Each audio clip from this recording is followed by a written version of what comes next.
नमस्कार। आज हम एक ऐसे मुद्दे पर बात करने वाले हैं जो कई लोगों की जिंदगी से जुड़ा है भारत में, संपत्ति विवाद। जी बिल्कुल। लोग अपनी पूरी जिंदगी की कमाई, अपनी भावनाएं जोड़ते हैं संपत्ति से। हाँ, और फिर पता चलता है कि कोई उस पर अवैध कब्जा करने की कोशिश कर रहा है।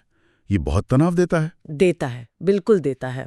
तो अगर किसी के साथ ऐसा हो, मान लीजिए फ्लैट, घर, दुकान या जमीन पर कोई जबरदस्ती कब्जा करे, तो क्या रास्ते हैं? क्योंकि वो जो सिविल कोर्ट की लंबी लड़ाई है, उससे तो लोग अक्सर घबराते हैं। कोई तेज तरीका है? हाँ, देखिए, रास्ते तो सिविल और क्रिमिनल दोनों हैं, और कुछ उपाय ऐसे जरूर है जो थोड़ी कह सकते हैं कि तत्काल राहत दिलाने में मदद कर सकते हैं। अच्छा, तो पहले क्रिमिनल कानून की बात करें, जिनसे शायद जल्दी कुछ हो सके। हाँ करते हैं। देखिए, भारतीय दंड संहिता यानी आईपीसी, उसमें कुछ धाराएं हैं जो यहाँ काम आ सकती हैं। एक तो है धारा 406, आपराधिक विश्वासघात। अच्छा, ये कब लगती है? ये तब जब आपने किसी पे भरोसा किया, मान लीजिए पड़ोसी को कुछ सामान रखने की जगह दी थोड़े टाइम के लिए, और वो वहीं जम गया, कब्जा करने लगा। अरे, मतलब भरोसे का गलत फायदा उठाना। बिल्कुल। फिर एक और है धारा 467। ये थोड़ी और गंभीर है। 467, ये किस बारे में? फर्जी दस्तावेज बनाने के बारे में। अगर कोई नकली कागजात, जैसे कोई झूठा एग्रीमेंट वगैरह बनाकर आपकी संपत्ति हड़पने की कोशिश करे। ओह, जाली कागजात। हाँ, और ये एक नॉन कंपाउंडेबल अपराध है। मतलब इसमें पार्टियों के बीच समझौता नहीं हो सकता, कोर्ट ही फैसला करेगा। ये तो वाकई गंभीर है। जी। और एक आम धारा जो अक्सर सुनते हैं, धारा 420 यानी धोखाधड़ी। संपत्ति से जुड़ी सामान्य चीटिंग के मामले इसमें आ सकते हैं। ठीक है, तो अगर किसी के साथ ऐसा हो रहा है तो वो शिकायत कहाँ करे?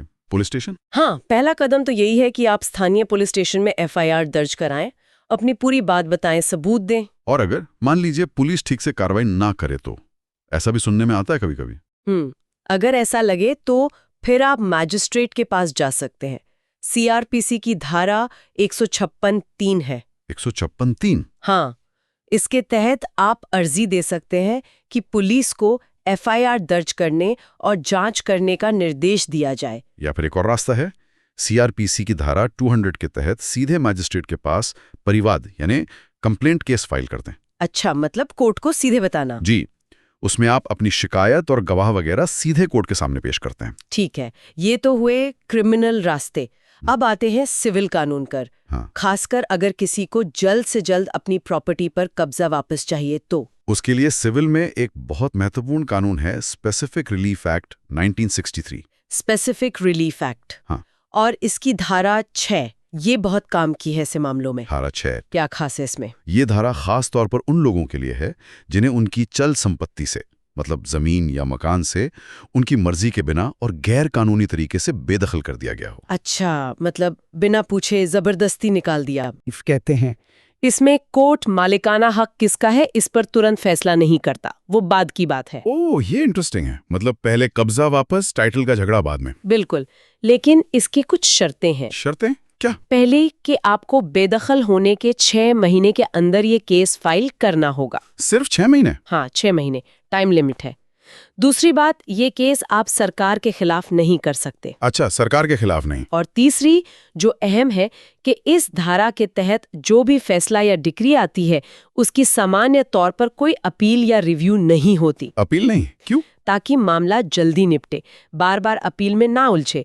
मकसद ही फटाफट राहत देना है। समझ गया। और ये केस कौन फाइल कर सकता है? क्या सिर्फ मालिक ही? नहीं, ये जरूरी नहीं।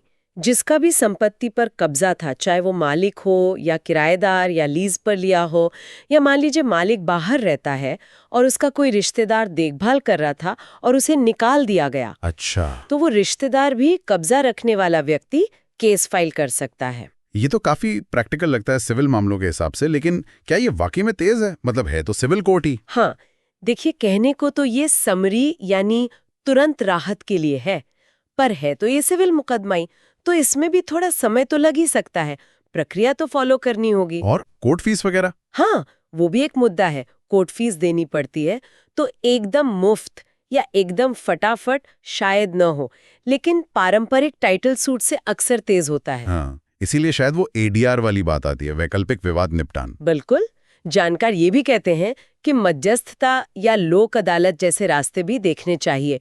वो कई बार कोर्ट से ज्यादा तेज और कम खर्चीले साबित होते हैं। अच्छा, कोर्ट जाने से पहले या साथ-साथ क्या कोई और एडमिनिस्ट्रेटिव लेवल पर कुछ किया जा सकता है? जैसे मान लीजिए खेती की जमीन का मामला हो। हाँ, जमीन के मामलों में खासकर आप पहले स्थानीय राजस्व अधिकारियों जैसे तहसीलदार या फिर एसडीएम को एक लिखित शिकायत या प्रार्थना पत्र दे सकते हैं। अच्छा, तहसीलदार या एसडीएम को। जी, कई बार वो अपने लेवल पर जांच करके मामले को सुलझाने की कोशिश करते हैं। ये भी एक रास्ता है। ये सब तो तब की बात हुई जब कब्जा हो गया, लेकिन इससे बचने के लिए क्या करें?